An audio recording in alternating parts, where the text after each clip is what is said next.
Thank you so much. Thank you.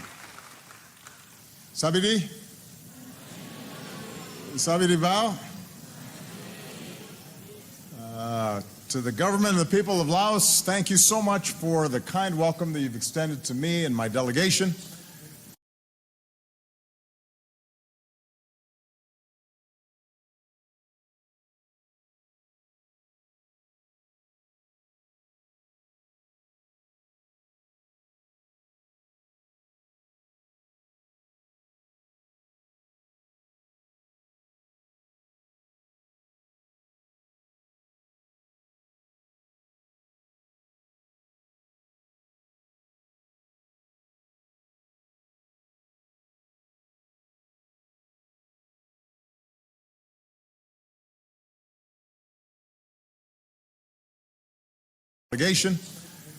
I am very honored to be the first American president to visit Laos.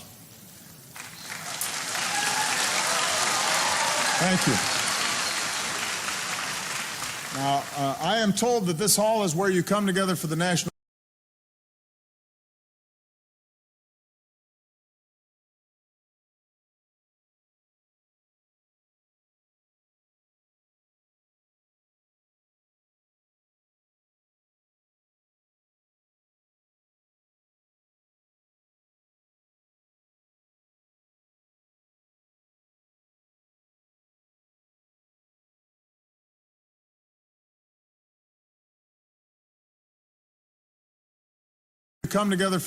singing contest, and I know that you celebrate your musical traditions, including Kaplum, but I'm not going to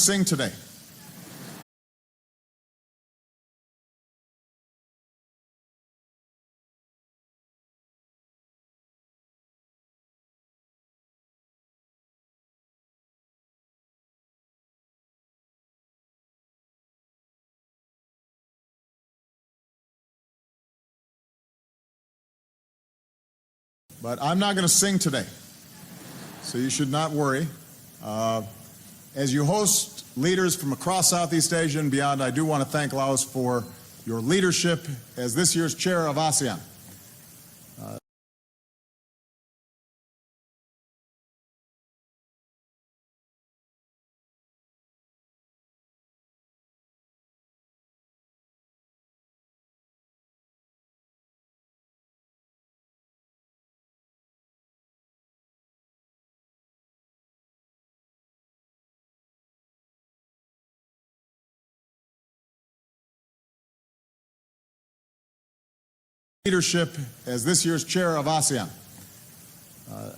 Today, the eyes of the world are on Laos, and I know that that may be a little unusual because Laos is a small nation next to large.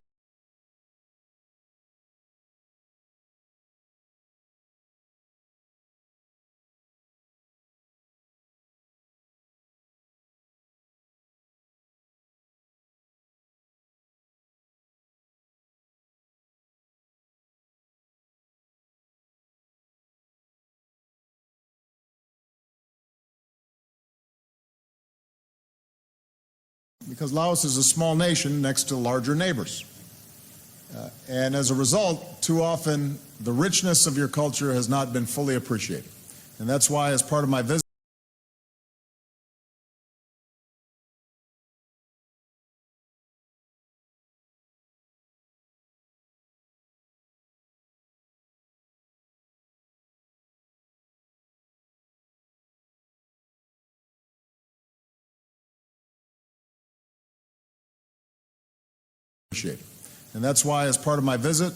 I'm grateful for the opportunity to know Laos better and to help share your story with the world. I know that here you cherish the beauty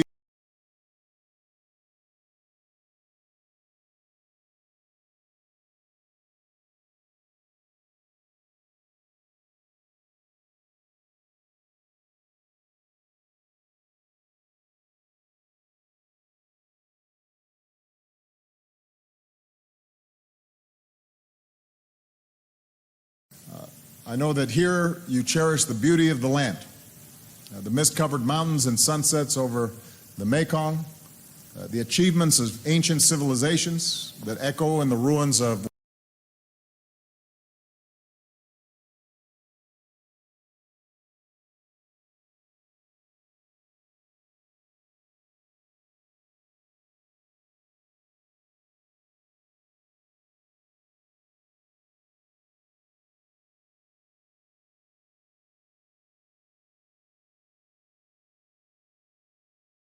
civilizations that echo in the ruins of Wat Pu and palm leaf manuscripts that are preserved at your temples. Tomorrow I'll experience some of this heritage myself when I visit Luang Prabang.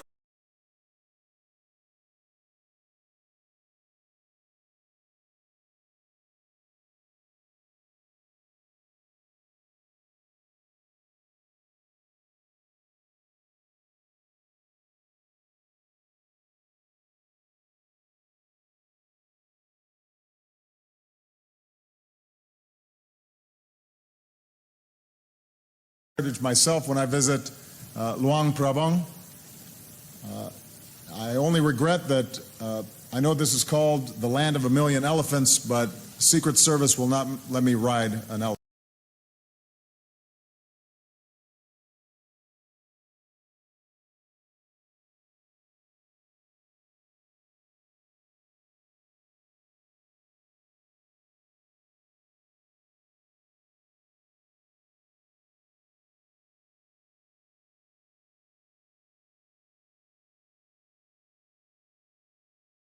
Secret Service will not let me ride an elephant, but maybe I'll come back when I'm no longer president. But in countless stupas and in your daily lives, we see the strength that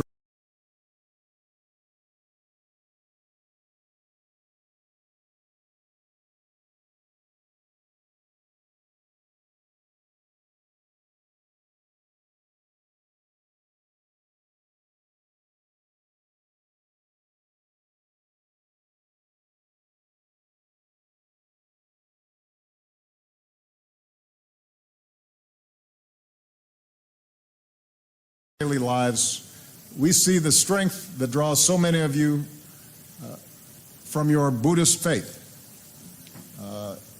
A faith that tells you that you have a moral duty to each other, to live with kindness.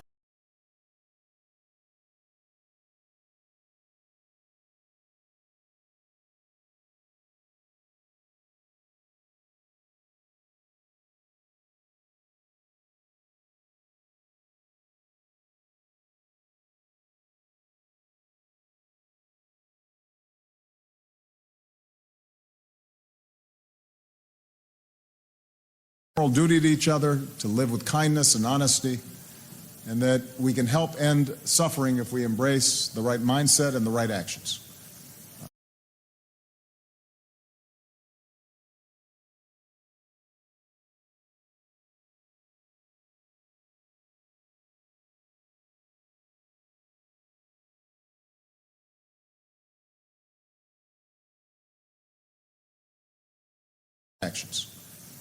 And in literature like the epic of Sin Se, we see the values that define the people of Laos, which is modesty and compassion and resilience and hope.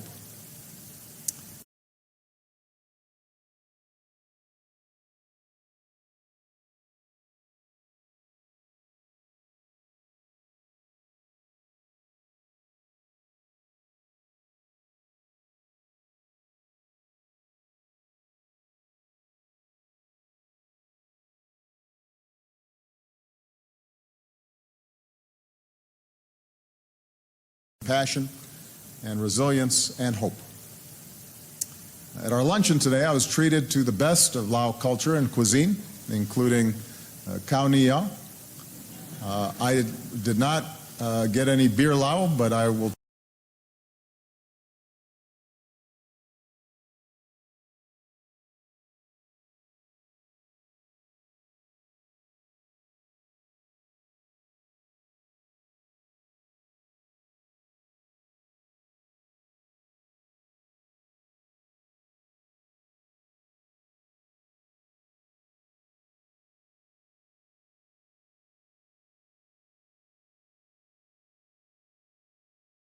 I did not get any beer lao, but I will try some later, maybe this evening. And in all of you here today, and especially the young people of Laos, we see the diversity that is the strength of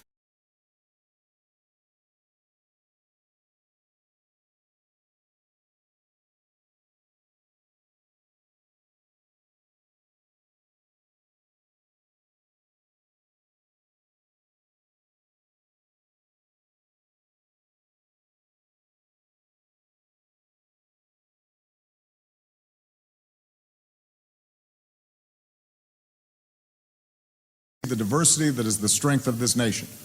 You have Lao and Khmer and Hmong and a tapestry of proud ethnic groups and indigenous peoples.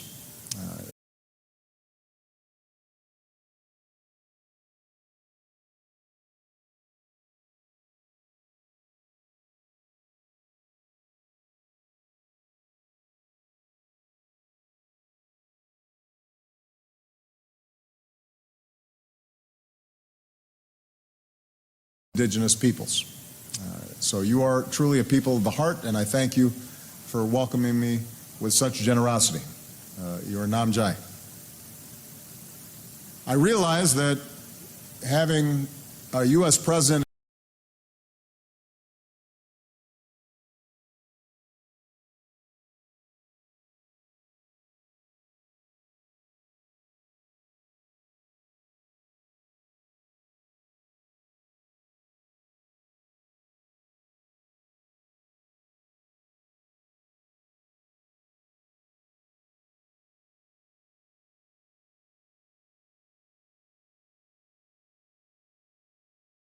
I realize that having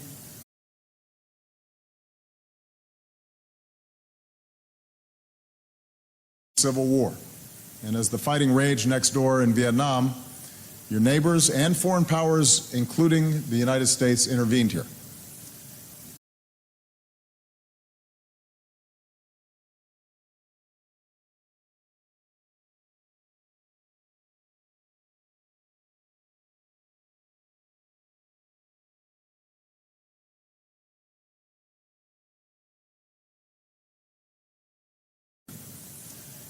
As a result of that conflict and its aftermath, many people fled or were driven from their homes. At the time, the U.S. government did not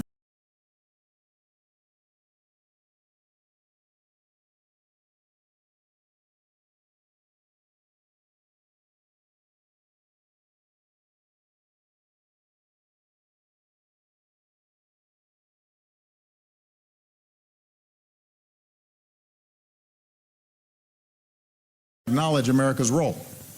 It was a secret war, and for years the American people did not know. Even now, many Americans are not fully aware of this chapter in our history, and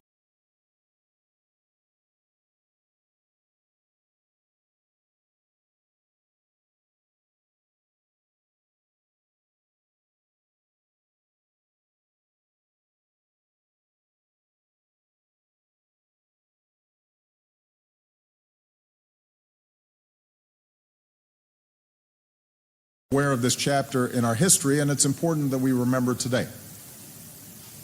Over 9 years, from 1964 to 1973, the United States dropped more than 2 million tons of bombs here in Laos.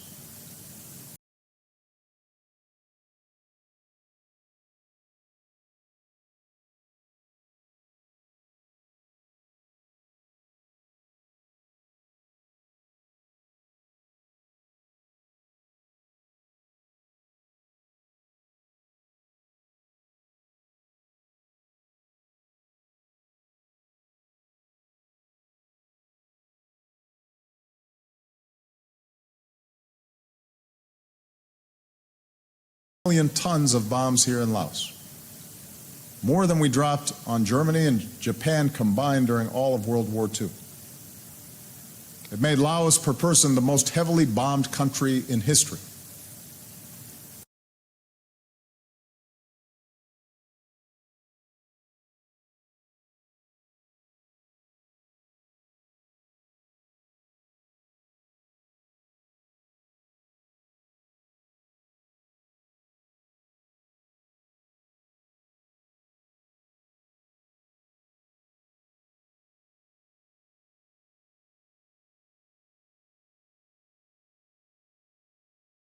bombed country in history. As one Laotian said, the bombs fell like rain. Villages and entire valleys were obliterated. The ancient plain of jars was devastated.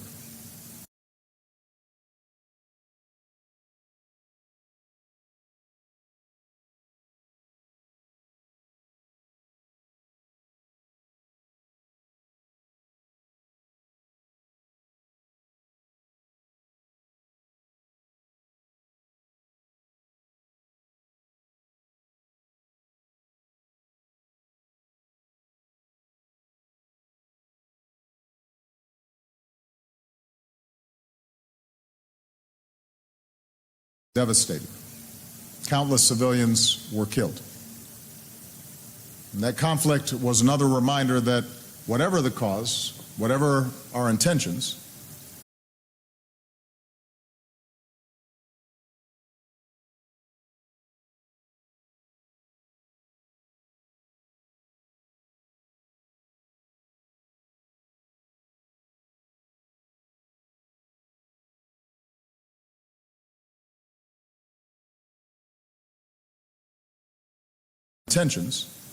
war inflicts a terrible toll, especially on innocent men, women, children.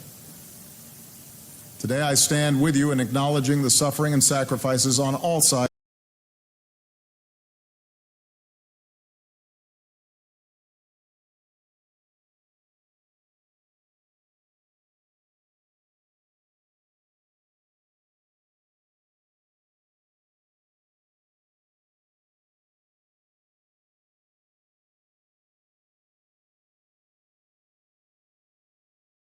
Suffering and sacrifices on all sides of that conflict. And from the anguish of war, there came an unlikely bond between our two peoples. Today, the United States is home to many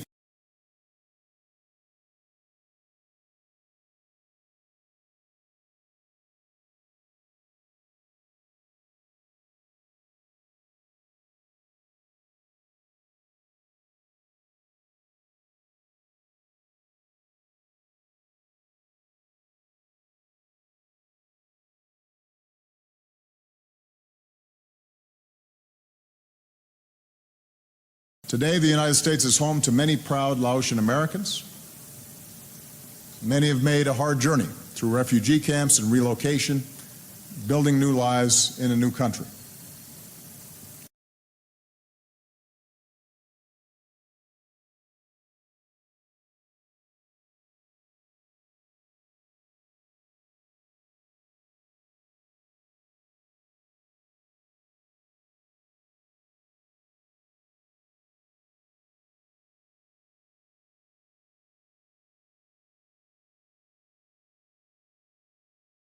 New lives in a new country. And even as they've become Americans, they've held on to their Lao heritage, worshiping in their temples, honoring their elders.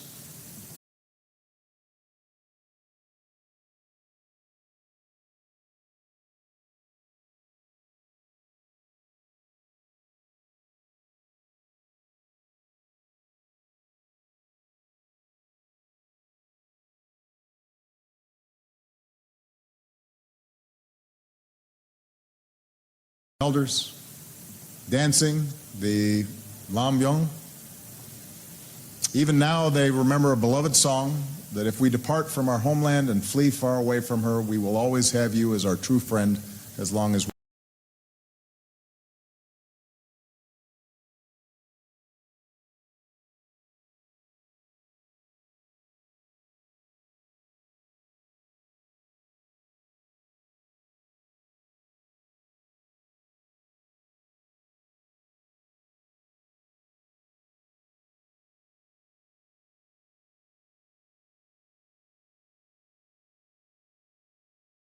have you as our true friend as long as we live.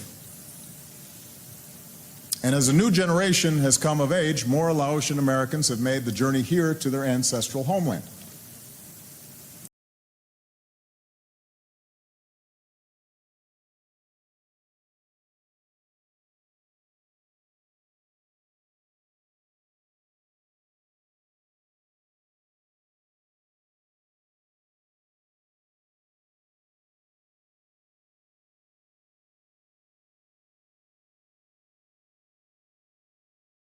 here to their ancestral homeland.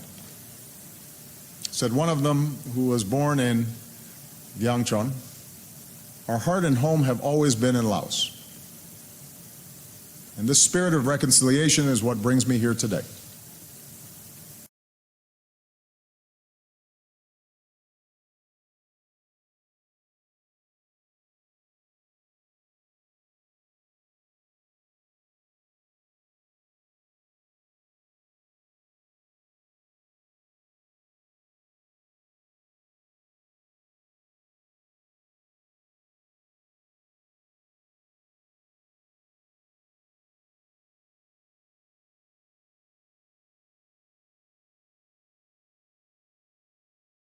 Me here today.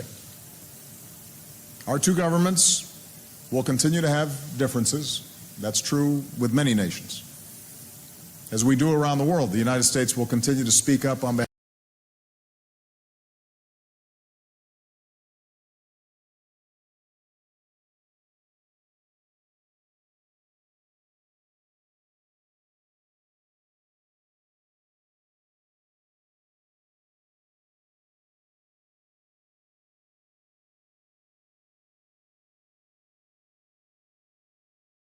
States will continue to speak up on behalf of what we consider universal human rights, including the rights of the people of Laos to express yourselves freely and decide your own future.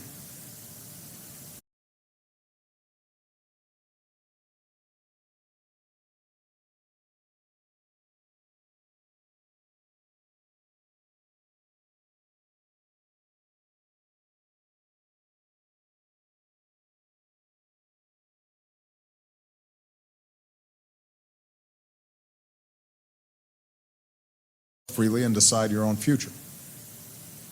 Yet even as our governments deal candidly with our differences, I believe, as we have shown from Cuba to Burma to Vietnam,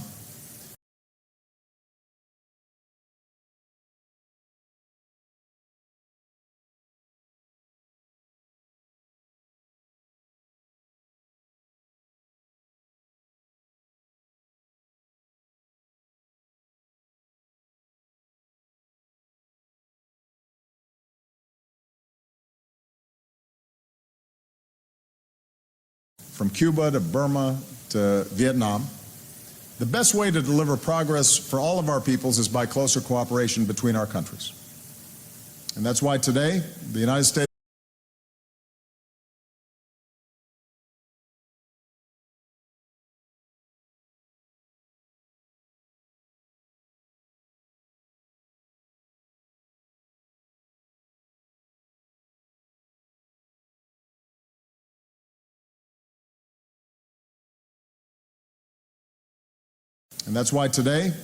States and Laos have agreed to a new comprehensive partnership to guide and deepen our relationship for years to come.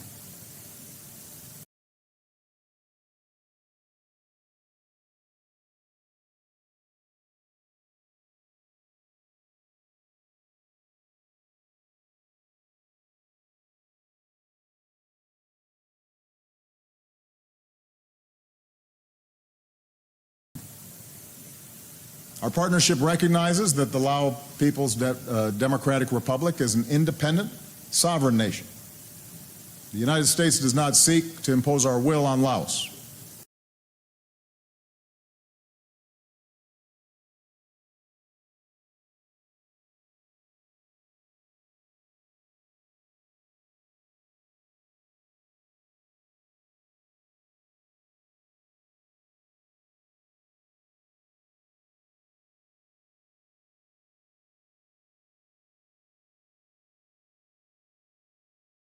Impose our will on Laos. Rather, we seek a relationship based on mutual respect, including respect for your independence and your sovereignty. Our new partnership will continue to deal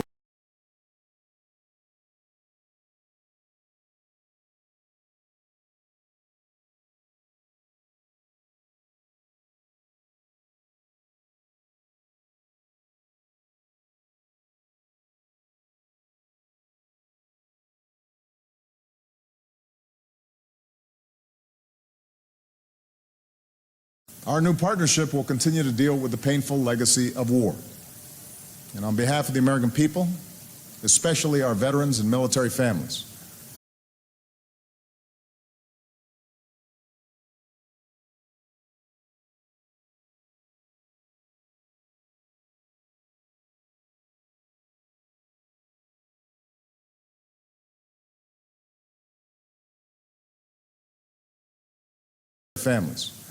I thank the government and the people of Laos for your humanitarian cooperation as we've worked together to account for Americans missing in action.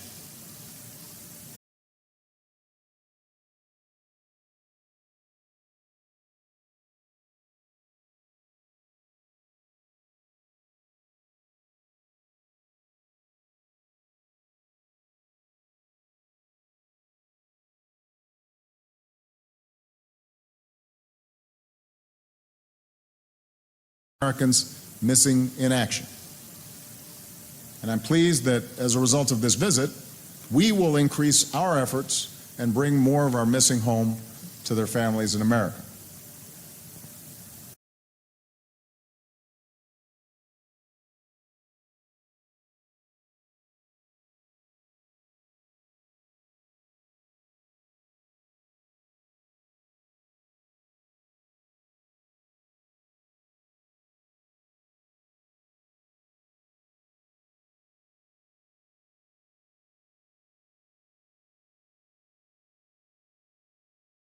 Families in America. I also know that the remnants of war continue to shatter lives here in Laos. Many of the bombs that were dropped were never exploded.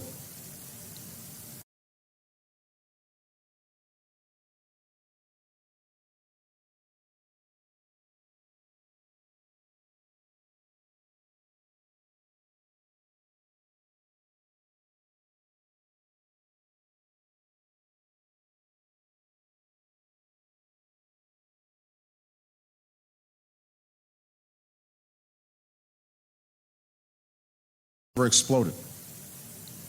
Over the years, thousands of Laotians have been killed or injured. Farmers tending their fields, children playing.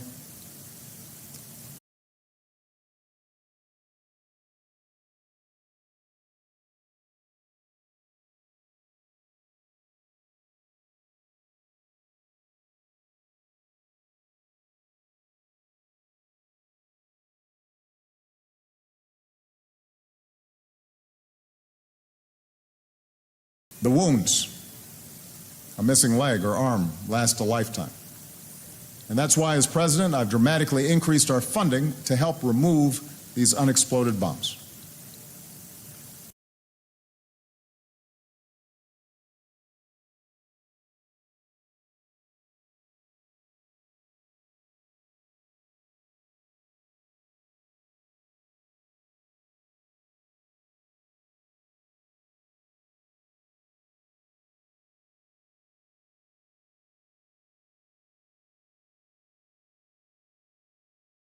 Help remove these unexploded bombs. As a result, Laos is clearing more bombs, fewer Laotians are being hurt or killed, and together we are saving lives. But there is still much more work to do. So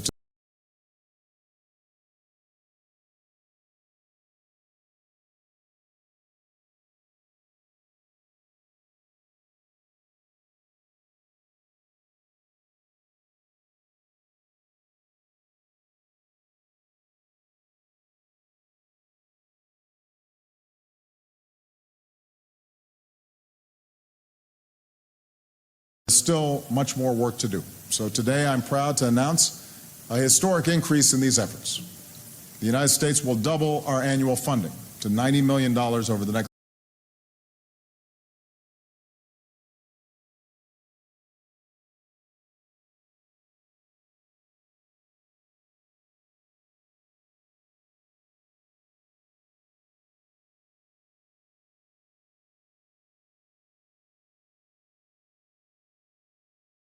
funding to $90 million over the next 3 years to help Laos expand its work.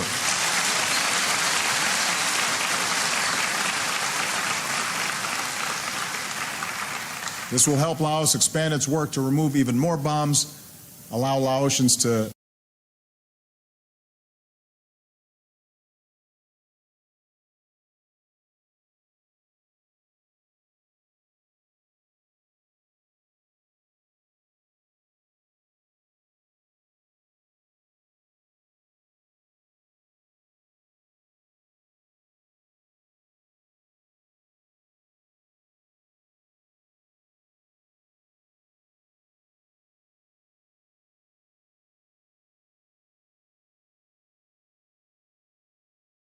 remove even more bombs, allow Laotians to farm more land, and increase support for victims.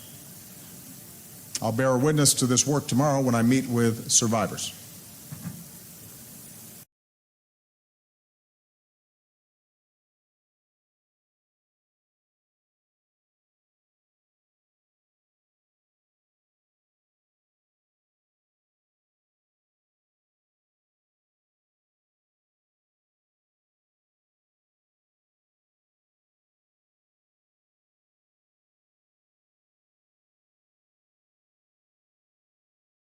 When I meet with survivors.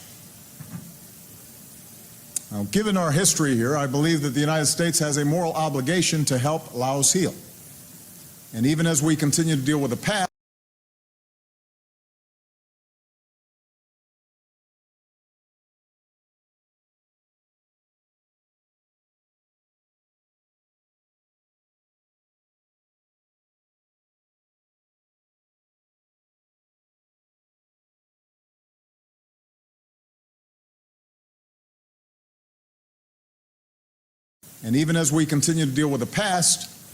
our new partnership is focused on the future. We want to be your partners as you invest in the well-being of your people.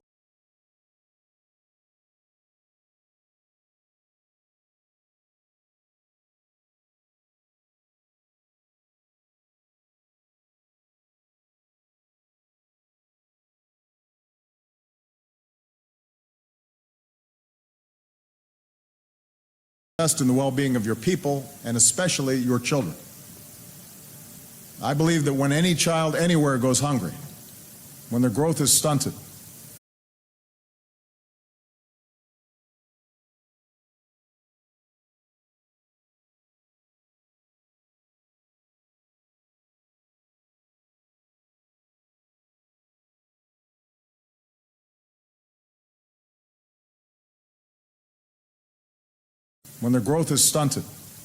that's a profound injustice. So we're joining with Laos to promote nutrition and bring more healthy meals to children in school so they can grow strong, focus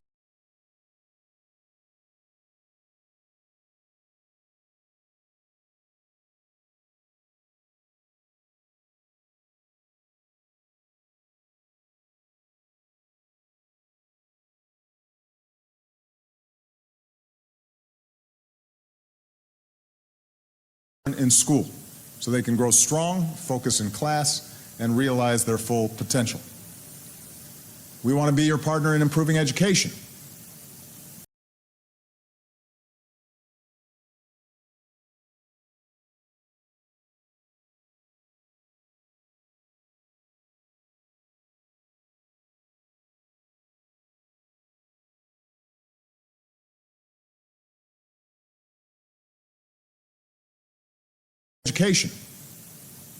I'm told that there's a saying here, a tray full of silver is not worth a mind full of knowledge. So we'll help more children learn how to read.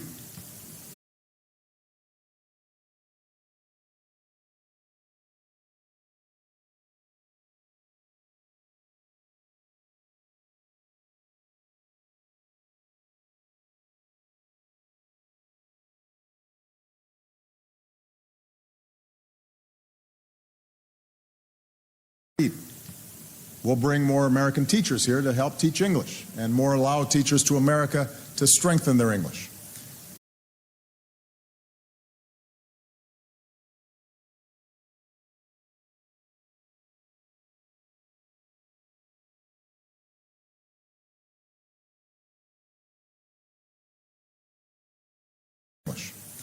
And I'm proud to announce that an initiative that's very important to me and to my wife Michelle, an initiative called Let Girls Learn, is coming to Laos and Nepal.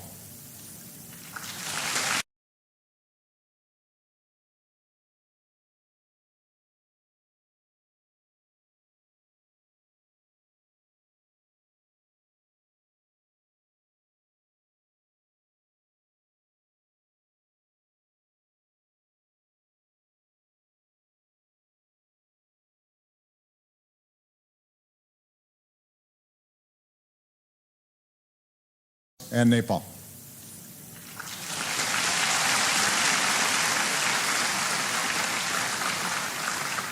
We believe that the daughters of Laos have just as much talent and potential as your sons. And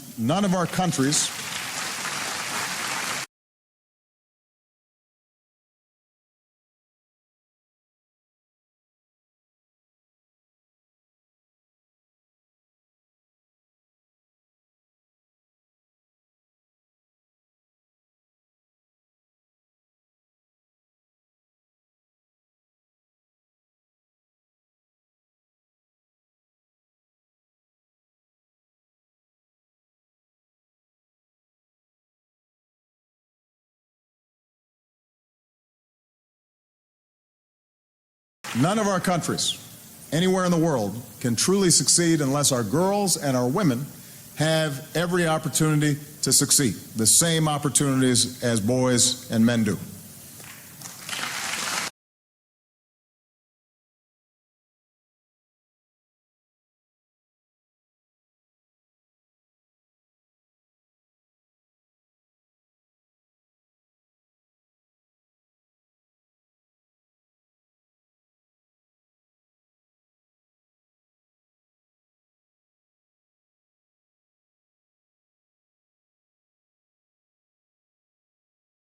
And men do.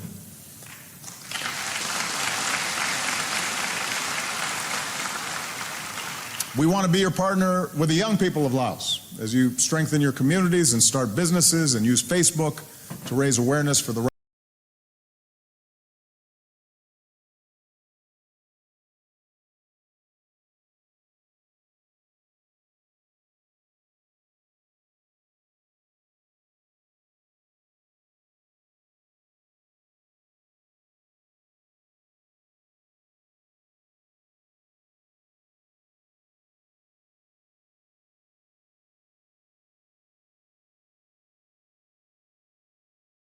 and use Facebook to raise awareness for the rights and dignity of all people.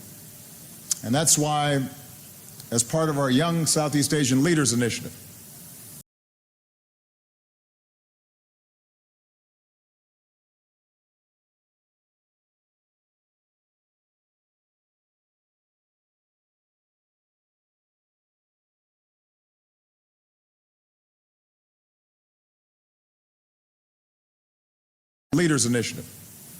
we're helping young men and women across Laos develop the skills you need to succeed. Two of our top companies, Microsoft and General Electric, are helping to increase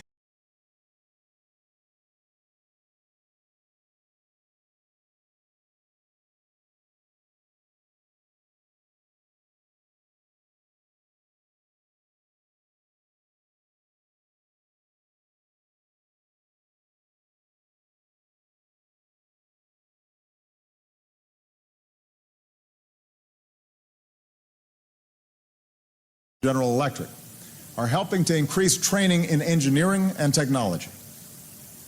Young people in Laos shouldn't have to move someplace else in order to prosper. You should be able to work and build a better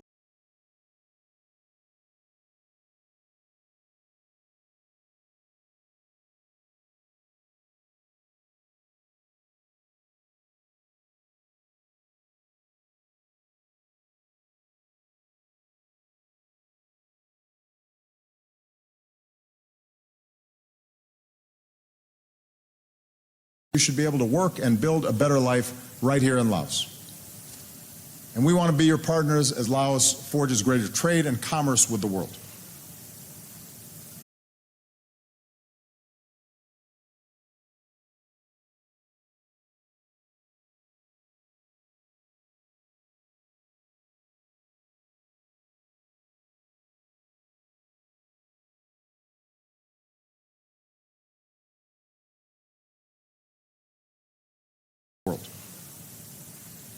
When other countries invest here, it should create jobs here for the people of Laos. So as Laos pursues economic and labor reforms, we'll work to encourage more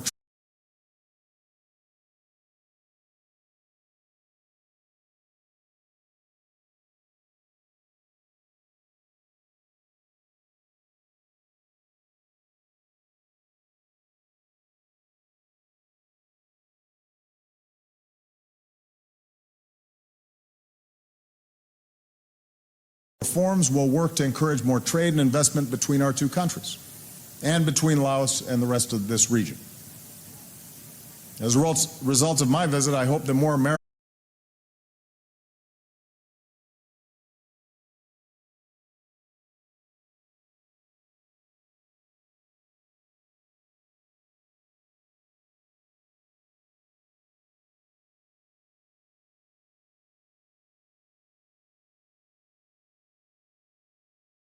As a result of my visit, I hope that more Americans come here as well to experience your country and the beautiful culture and to forge new friendships between our peoples.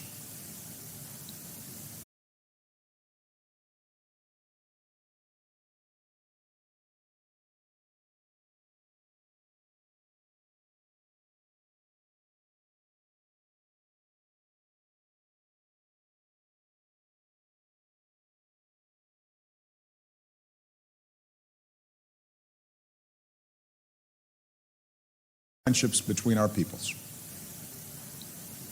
As Laos grows, we want to be your partner in protecting the natural beauty of your country, from your forests to your rivers. As Laos works to meet its growing need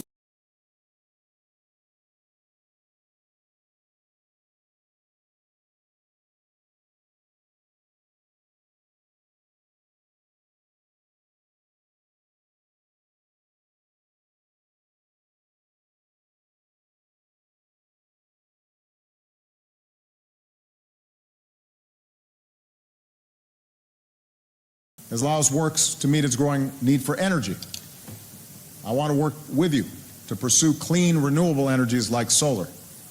And let's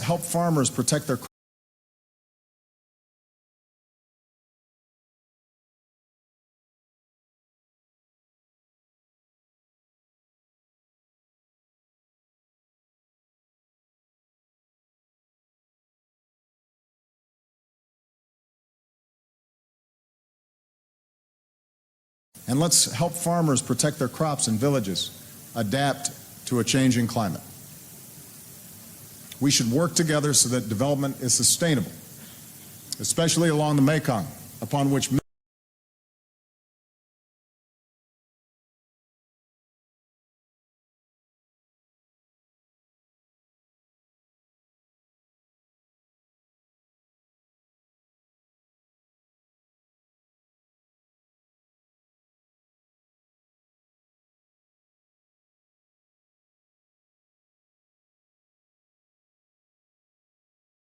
along the Mekong, upon which millions of people depend for their livelihood and their food and their health.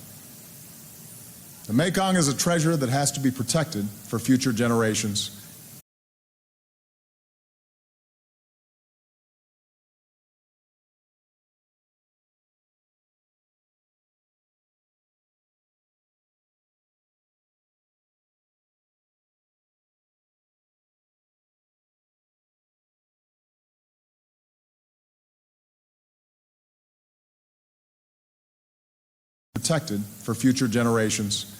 And we want to be your partner in that process.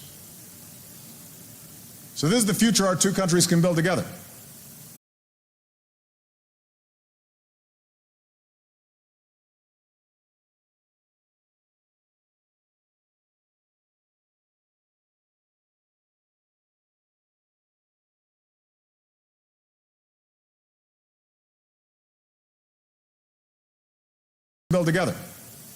And I'm optimistic that we can do it. I'm confident because my visit is part of a broader agenda. As some of you know, as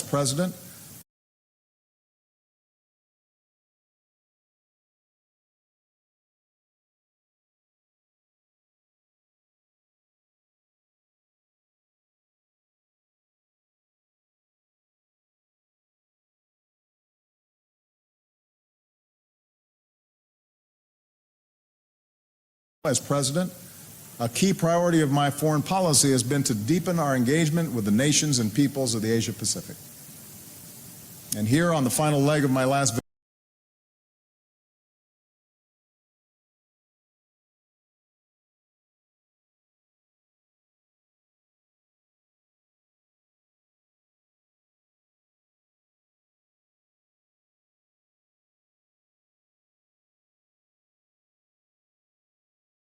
And here on the final leg of my last visit to Asia as president, I want to discuss why the commitment of the United States to this region will endure for the long term.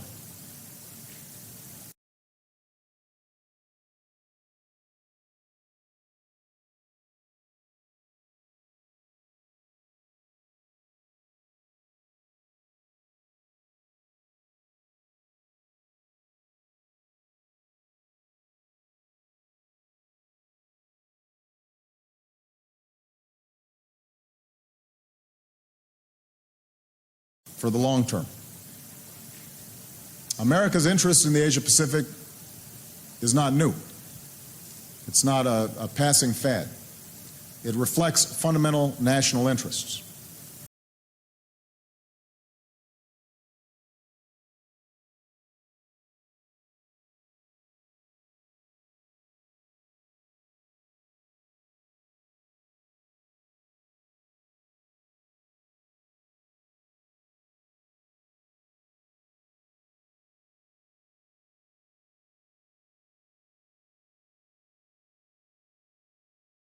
Interests. And in the United States, across the political spectrum, there's widespread recognition that the Asia-Pacific will become even more important in the sense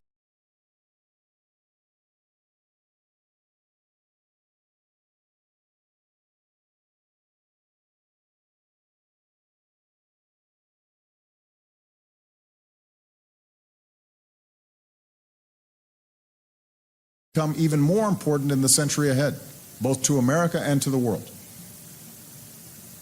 In this region, we see hundreds of millions of young people with high expectations for their lives.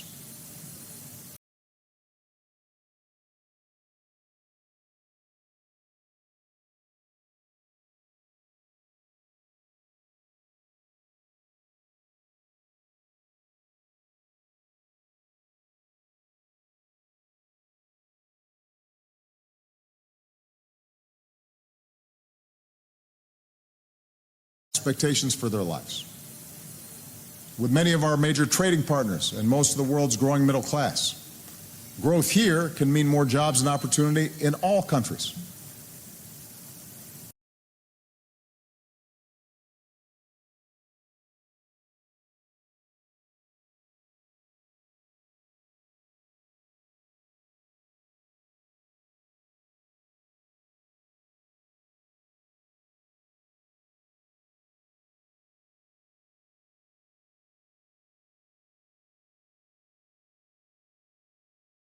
Opportunity in all countries.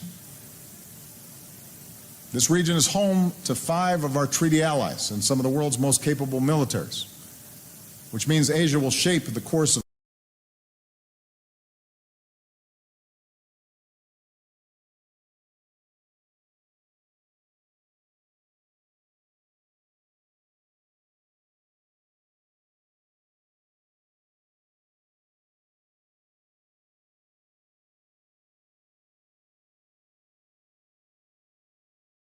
which means Asia will shape the course of global security. And this region is home to more than half of humanity.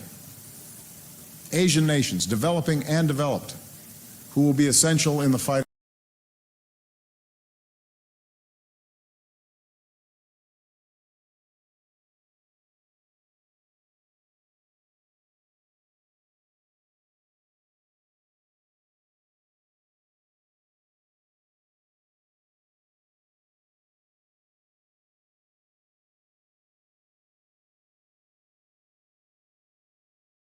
Who will be essential in the fight against challenges like climate change. So for all these reasons, I've worked to rebalance our foreign policy so the United States is playing a larger and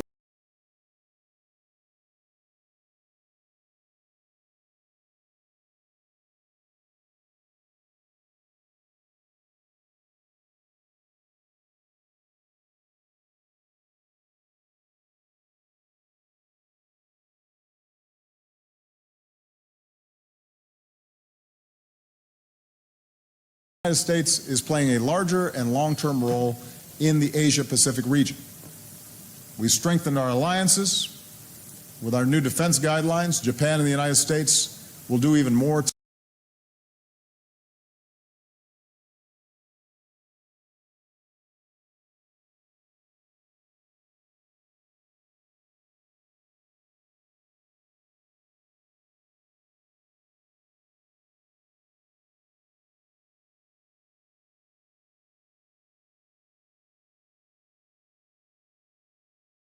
and the United States will do even more together to uphold regional security. We've expanded our collaboration with the Republic of Korea, including on missile defense to counter North Korean threats.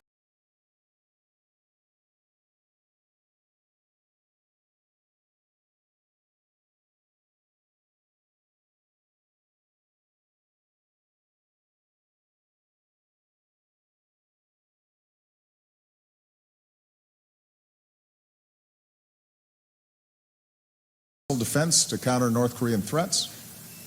Today I'll be meeting with President Park to reaffirm our unbreakable alliance and to insist that the international community remain united so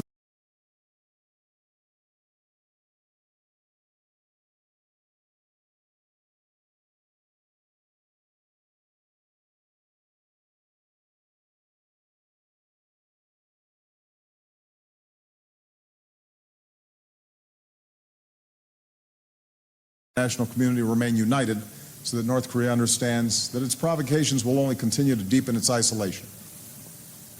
With our U.S. Marines now rotating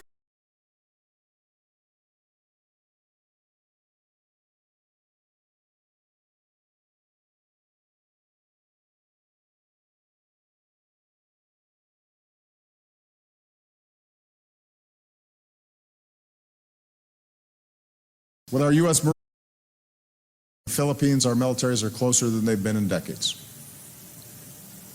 To keep the peace and deter aggression, we've deployed more of our most advanced military capabilities to the region.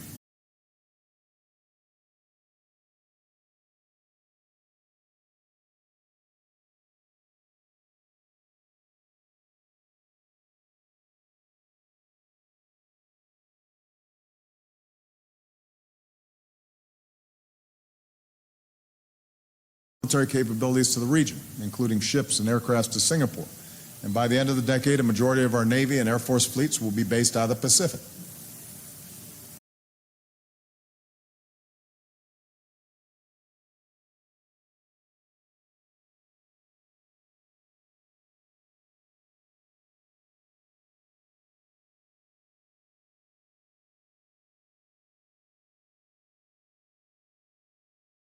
Will be based out of the Pacific. And our allies and partners are collaborating more with each other as well. So our alliances and defense capabilities in the Asia Pacific are as strong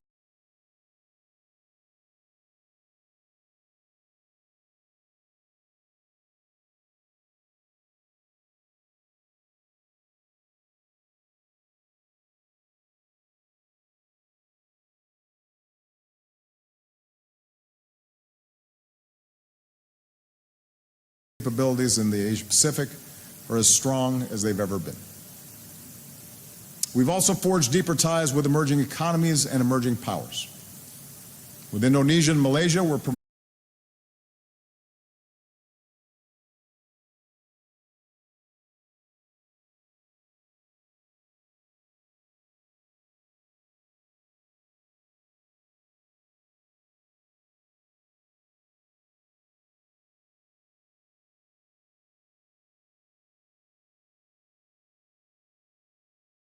With Indonesia and Malaysia, we're promoting entrepreneurship. We're opposing violent extremism, and we're addressing environmental degradation. With my recent visit to Hanoi and Ho Chi Minh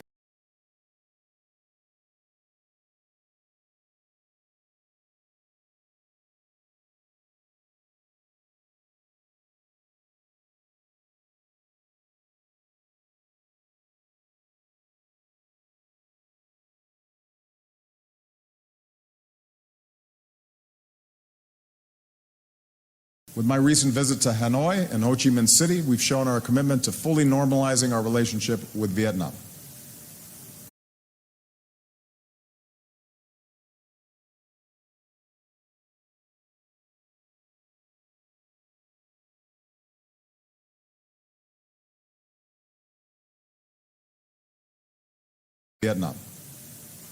We've elevated our ties with India across the board, and we welcome India's growing role in the Asia Pacific. We've deepened our cooperation with regional institutions, especially here in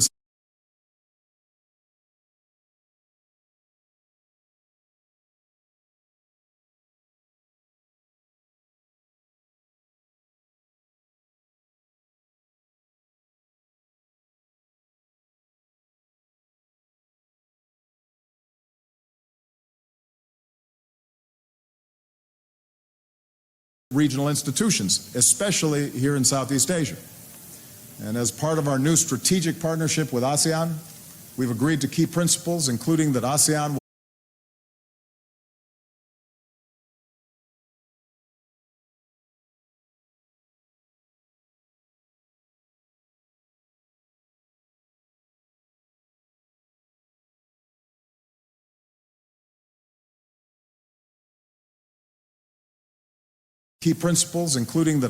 will remain central to peace, prosperity, and progress in the Asia-Pacific. The United States is now part of the East Asia Summit, and together we've made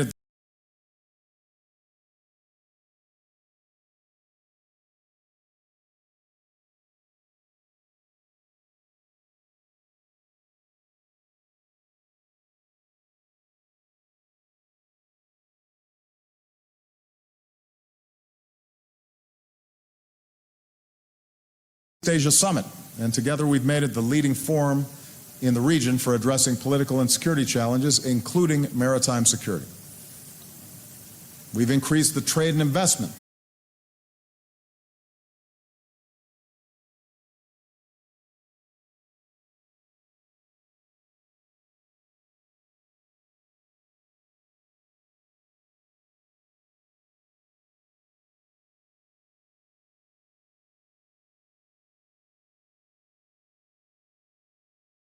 We've increased the trade and investment that create jobs and opportunity on both sides of the Pacific. Since I took office, we boosted U.S. exports to the Asia-Pacific by 50%.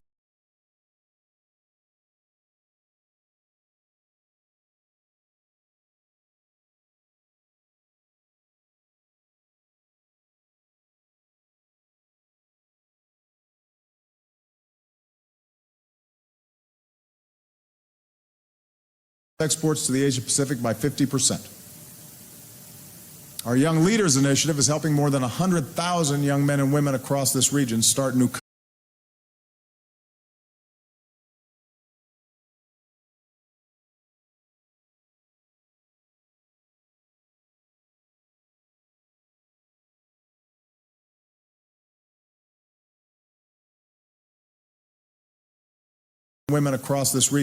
new companies and ventures. So we're connecting entrepreneurs and investors and businesses in America and in ASEAN with each other.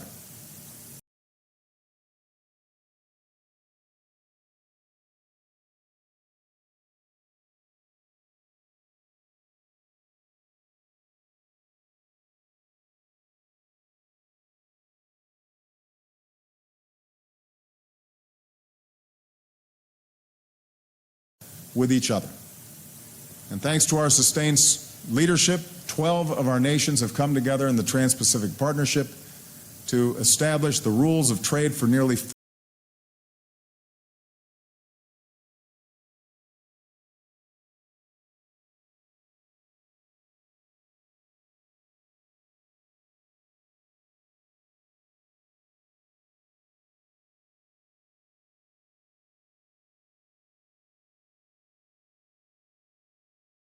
establish the rules of trade for nearly 40% of the global economy. We've also stood with citizens on behalf of democracy and human rights. We've expanded our support for civil society.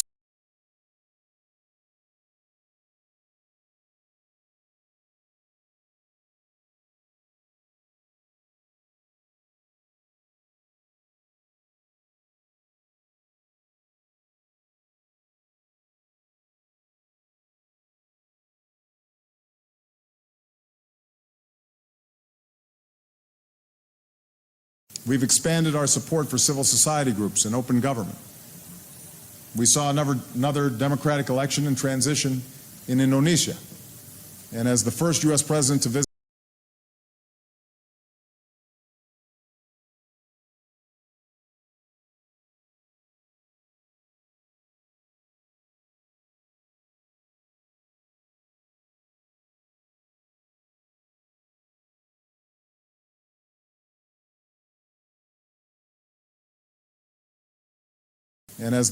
president,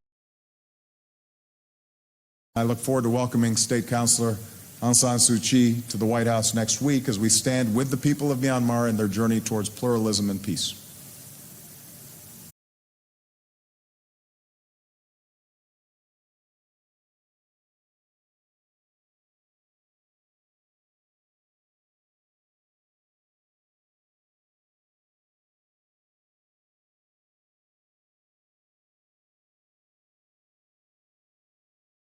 towards pluralism and peace. And alongside all these efforts, we've worked to build a constructive relationship with China. Our two governments continue to have serious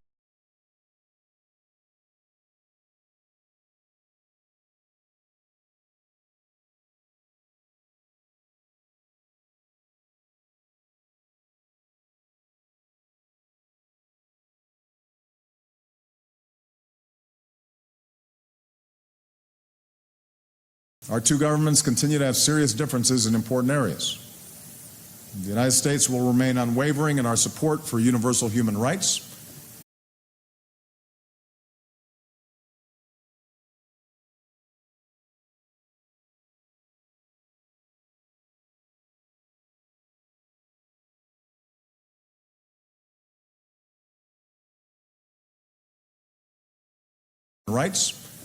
but at the same time, we've shown that we can work together to advance mutual interests. The United States and China are engaged across more areas than ever before.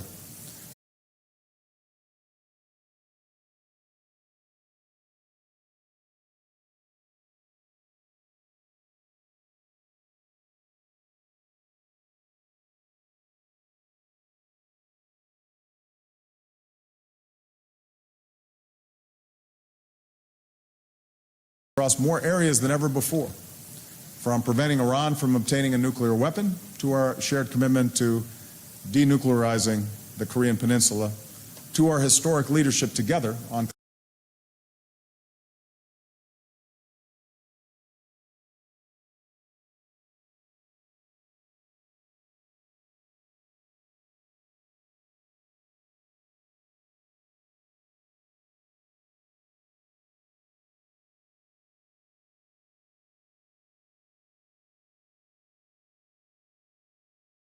our historic leadership together on climate change. So I will say it again, the United States welcomes the rise of a China that is peaceful and stable and prosperous and a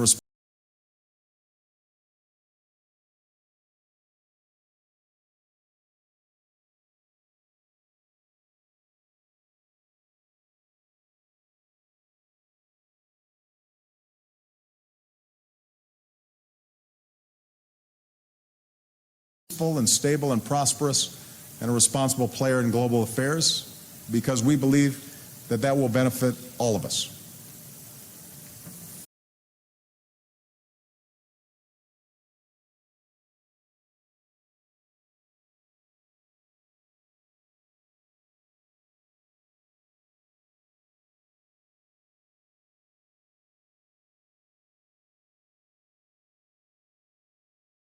In other words, the United States is more deeply engaged across the Asia-Pacific than we have been in decades. Our position is stronger, and we've sent a clear message that as a Pacific nation,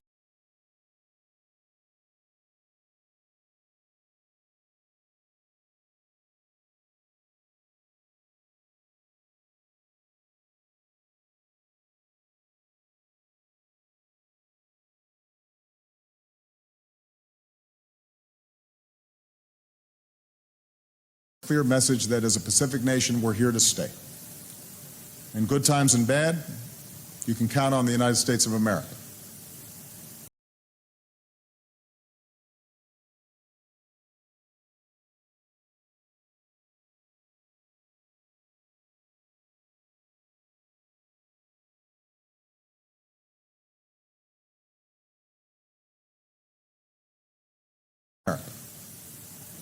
And the question going forward is, what will the future hold for this region? Will disagreements be resolved peacefully or lead to conflict? Will economies continue to integrate or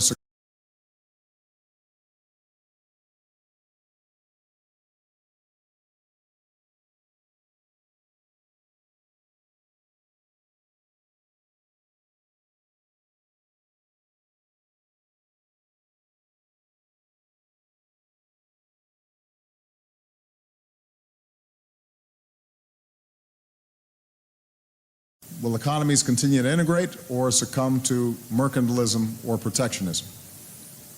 Will human dignity be upheld or will it be denied?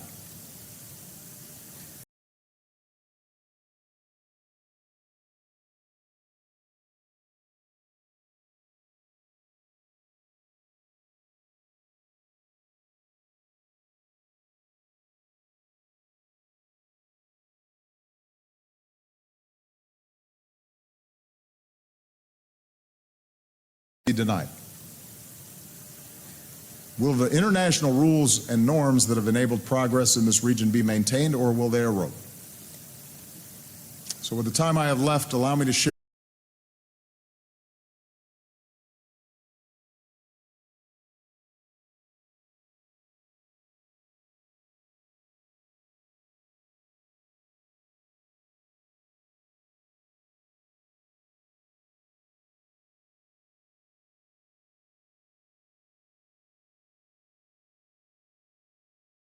So with the time I have left, allow me to share our vision, the values that guide us, and the future we're working toward.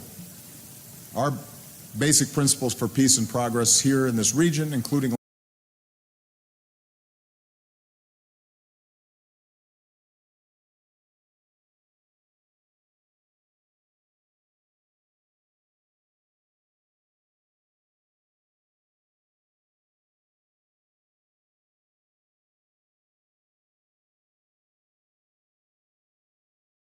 progress here in this region, including Laos and across the Asia Pacific.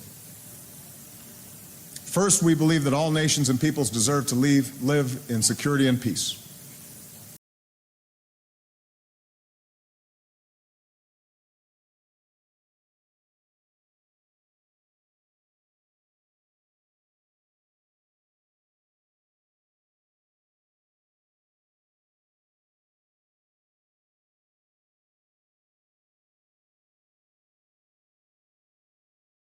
Security and peace. We believe that the sovereignty and territorial integrity of every nation must be upheld. And we believe that every nation matters.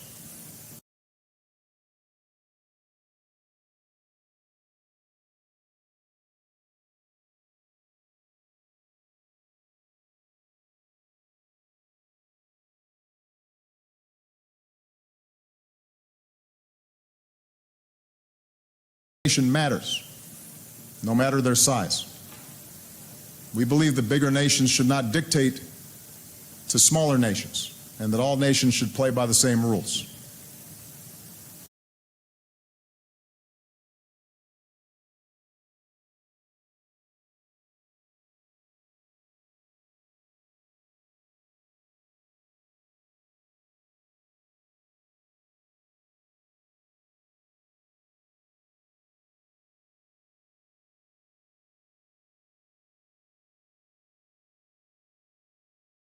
Should play by the same rules. America's treaty allies must know our commitment to your defense is a solemn obligation that will never waver. And across the region, including in the East,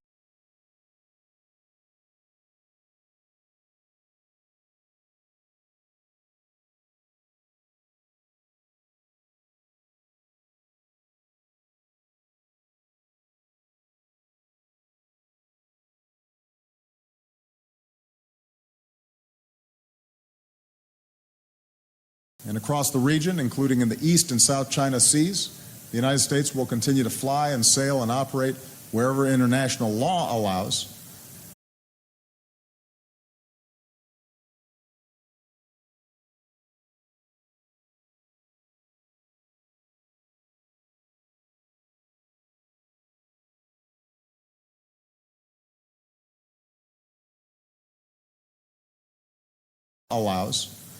And support the right of all countries to do the same. We will stand with our allies and partners in upholding fundamental interests, among them freedom of navigation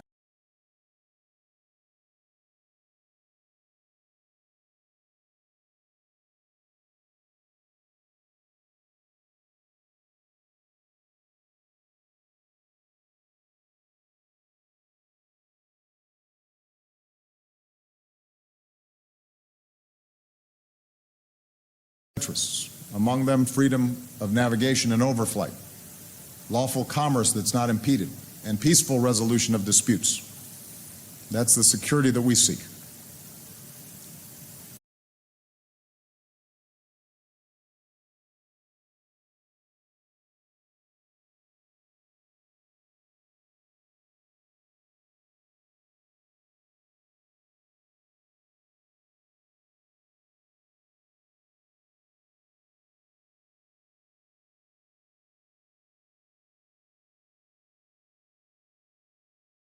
That's the security that we seek. We also believe that just as nations have rights, nations also have responsibilities, including the responsibility to work together to address problems no nation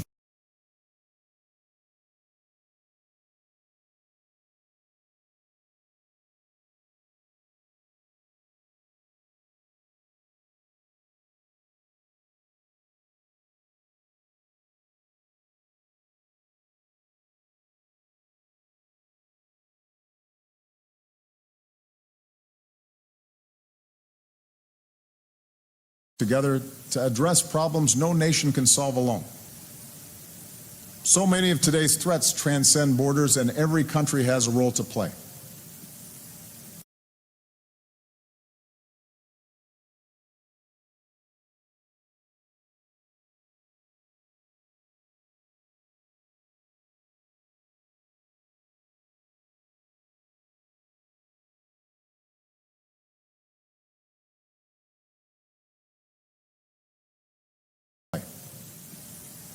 We will have to cooperate better together to stop terrorist attacks and to prevent the spread of the world's most dangerous weapons. We will have to work together to avoid the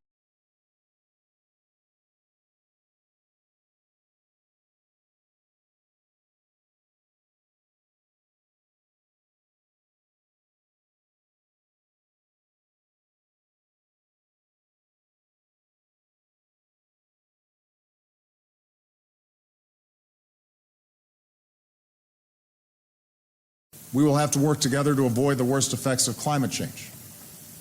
We have to work together to stop the horror of human trafficking and end the outrage of modern-day slavery.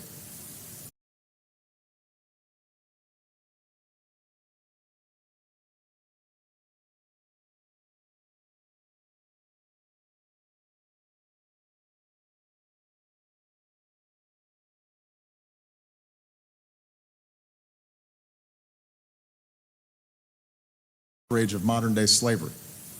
These are areas where we seek deeper cooperation. We believe in prosperity that is shared and that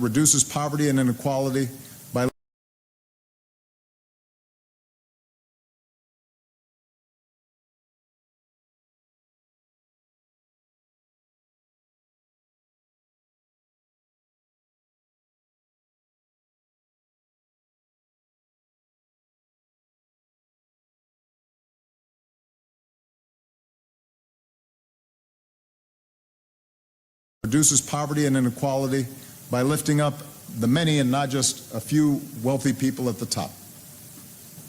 Rather than simply extracting another country's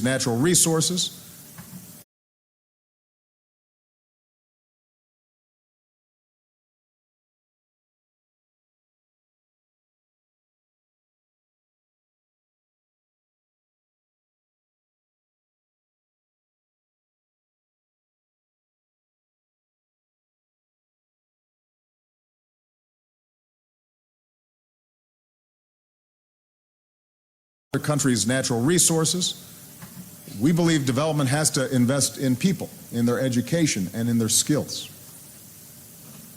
We believe that trade should be free and truly fair.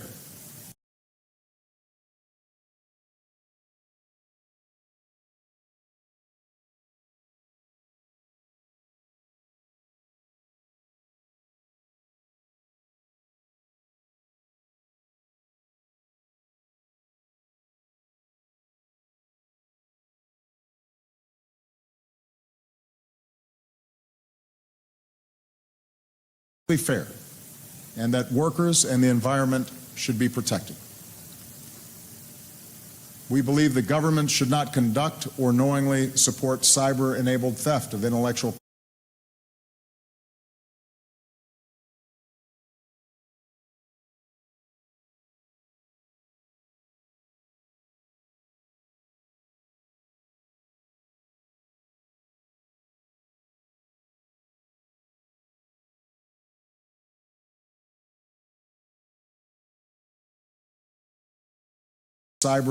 theft of intellectual property for commercial gain.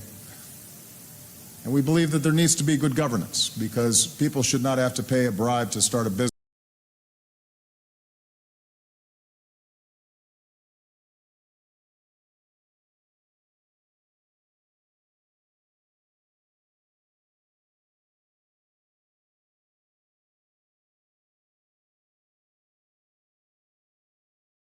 not have to pay a bribe to start a business or sell their goods. And that's the kind of development and the kind of trade that we seek. That's why the Trans-Pacific Partnership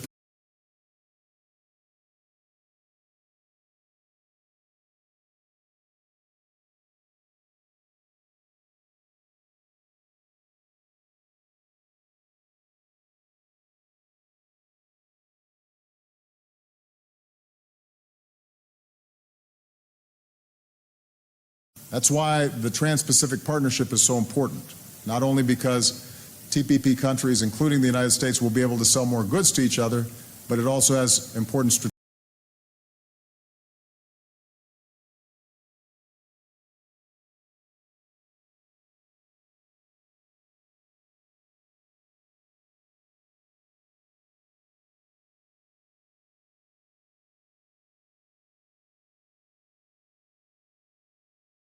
but it also has important strategic benefits. TPP is a core pillar of America's rebalance to the Asia Pacific, and the trade and the growth it supports will reinforce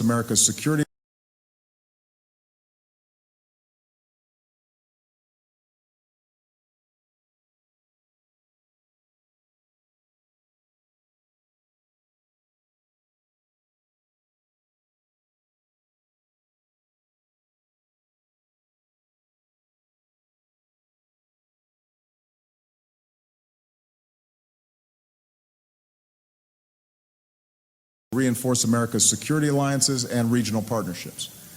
It will build greater integration and trust across this region.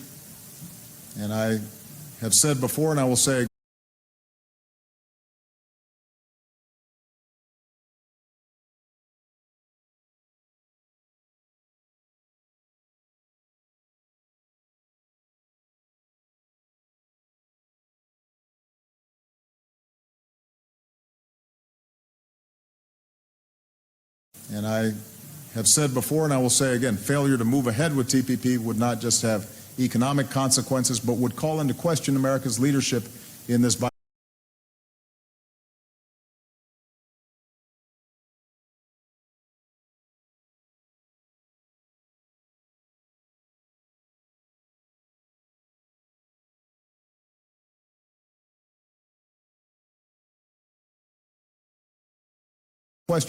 leadership in this vital region.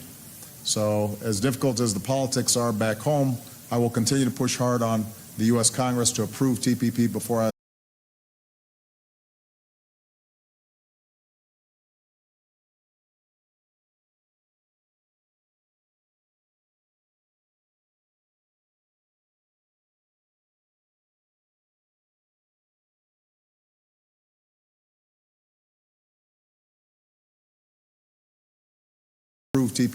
I leave office, because I think it is important for this entire region and it is important for the United States.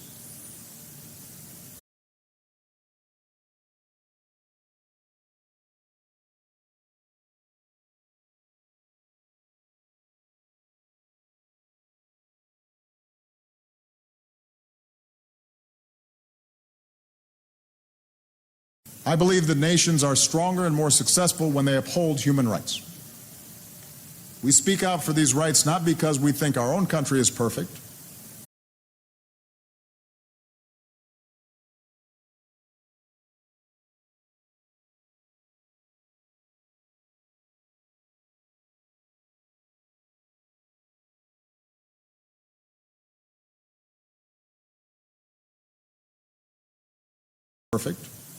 no nation is, but not because we think every country should do as we do, because each nation has to follow its own path.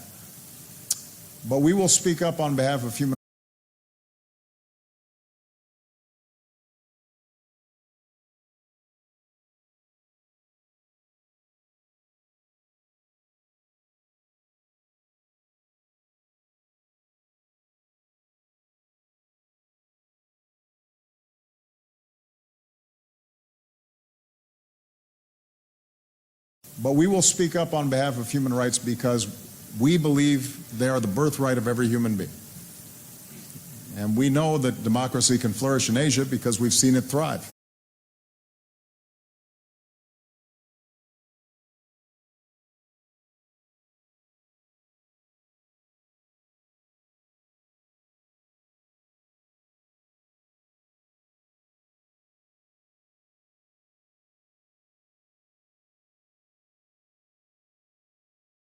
Asia because we've seen it thrive, from Japan and South Korea to Taiwan. Across this region, we see citizens reaching to shape their own futures. And freedom of speech and assembly and the right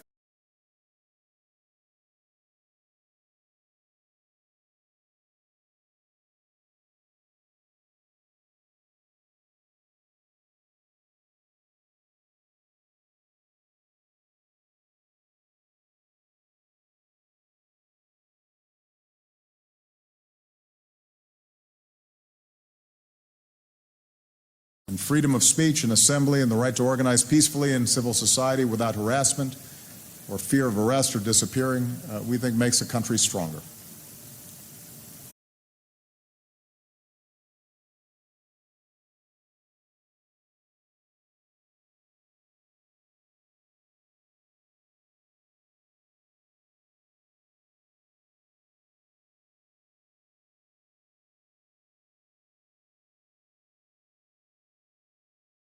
It makes a country stronger. A free press that can expose abuse and injustice makes a country stronger. And access to information and an open internet where people can learn and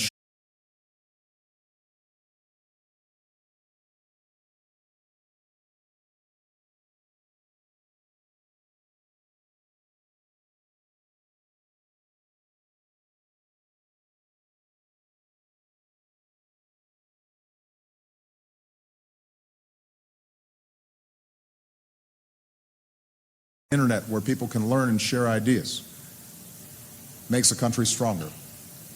An independent judiciary that upholds the rule of law and free and fair elections so that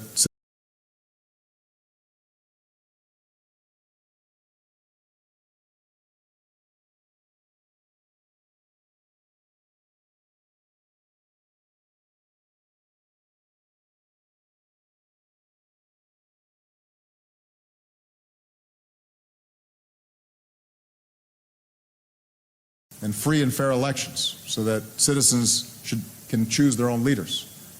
These are all the rights that we seek for all people.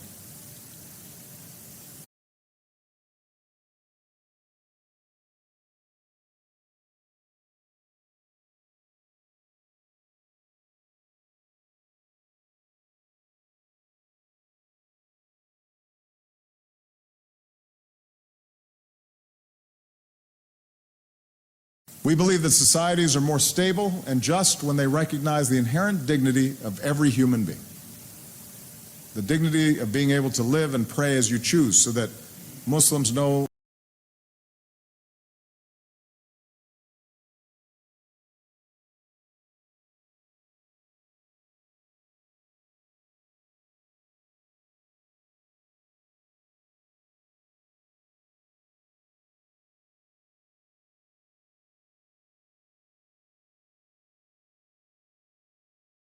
pray as you choose so that Muslims know they are a part of Myanmar's future.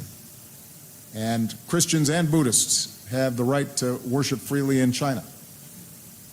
The dignity of being treated equally under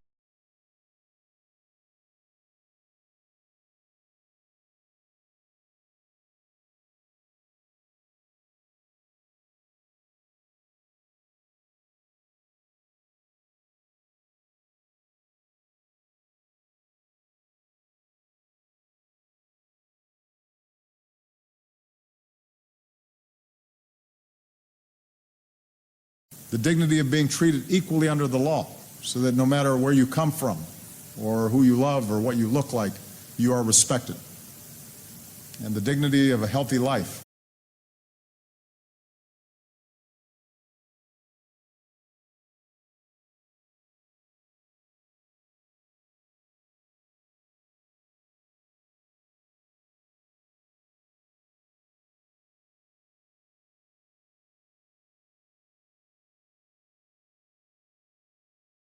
And the dignity of a healthy life, because no child should ever die from hunger or a mosquito bite or the poison of dirty water. This is the justice that we seek in the world.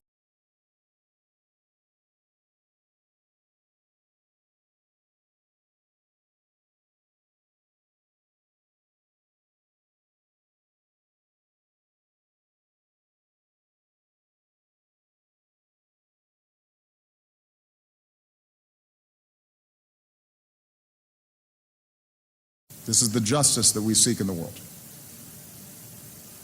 And finally, we believe that the ties between our nations must be rooted in friendship and trust between our peoples.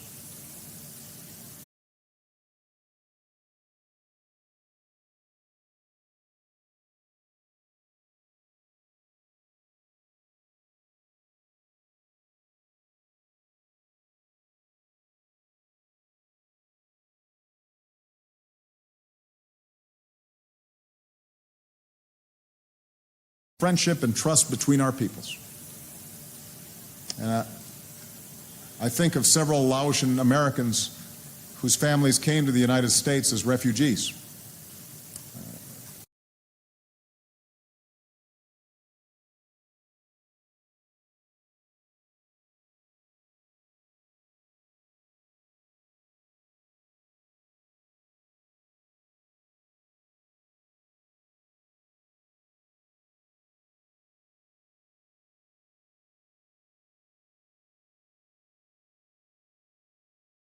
As refugees.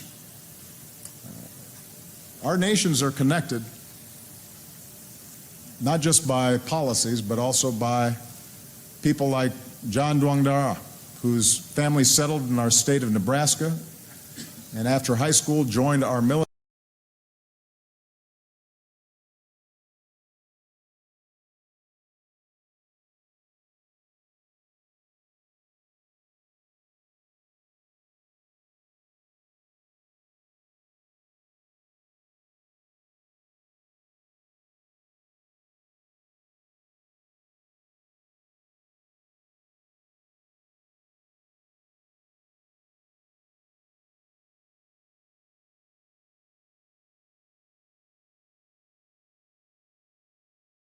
And after high school joined our military, served with our elite special forces, and ultimately gave his life for our nation.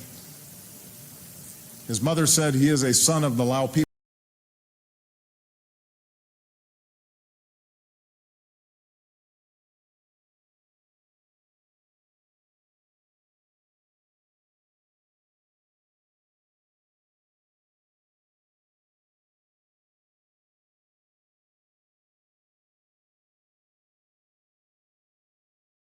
His mother said he is a son of the Lao people, and he sacrificed for us, and we honor him.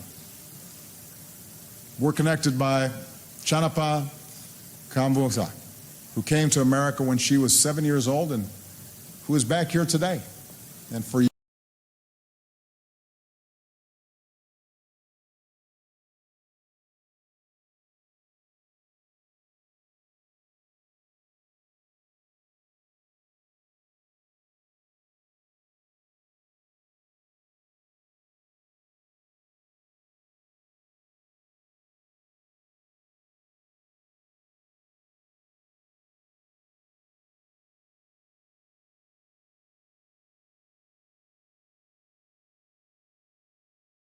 old and who is back here today.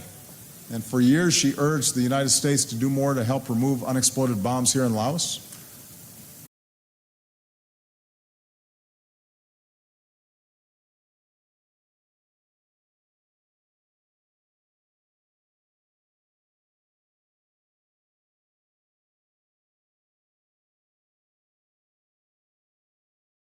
Here in Laos. There are many, many problems in this world that might not be able to be solved in a lifetime, she said, but this is one we can fix.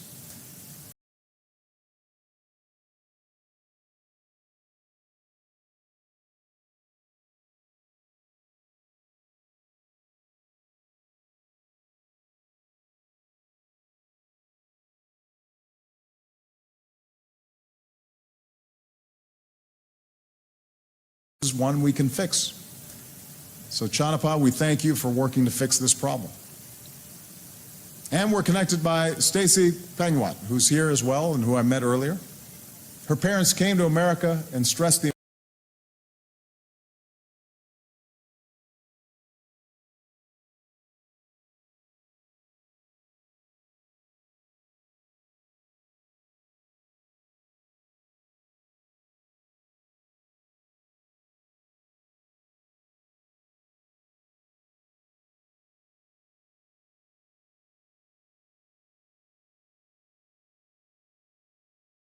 Her parents came to America and stressed the importance of education, and today this proud Laotian American serves at our embassy here in Laos. I feel a sense of home, she says, as if I've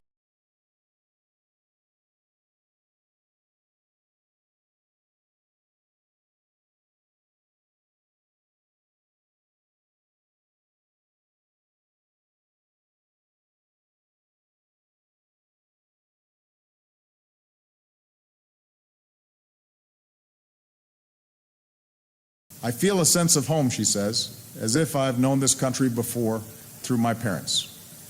It feels like we've come full circle. And so, Stacy,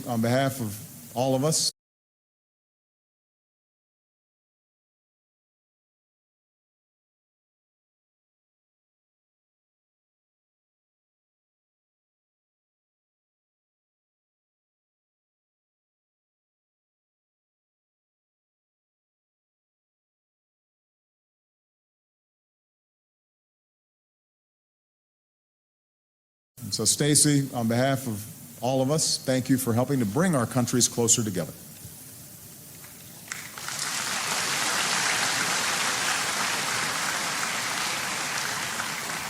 So these are the values that guide us, and this is the partnership that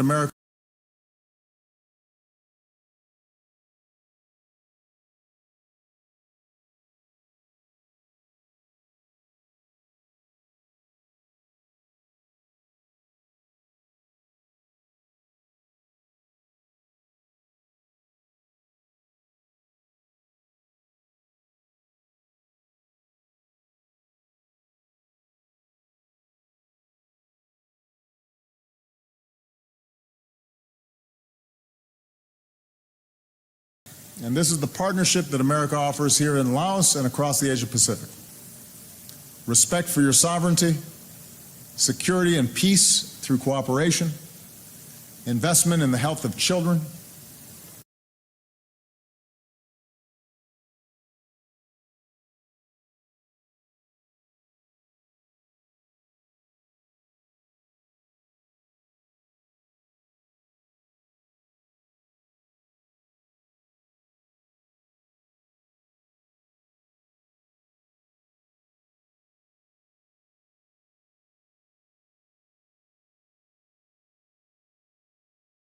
investment in the health of children, education for students, support for entrepreneurs, development and trade that creates jobs for all of us and protects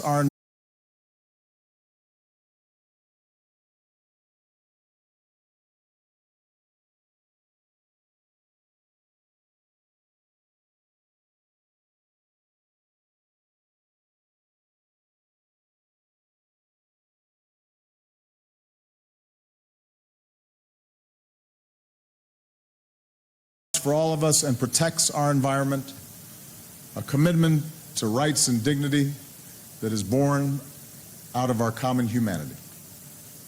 This is our vision. This is the future we can realize together.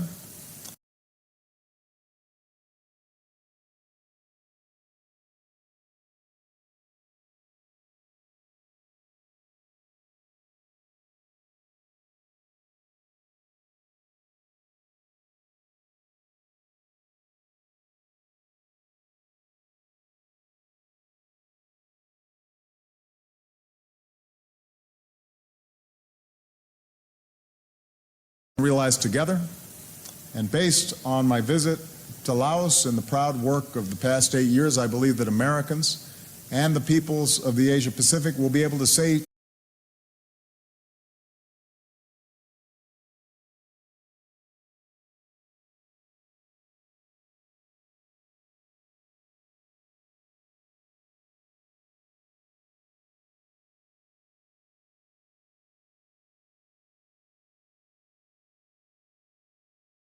the Asia Pacific will be able to say to each other, as the song goes, we will always have you as our true friend as long as we live.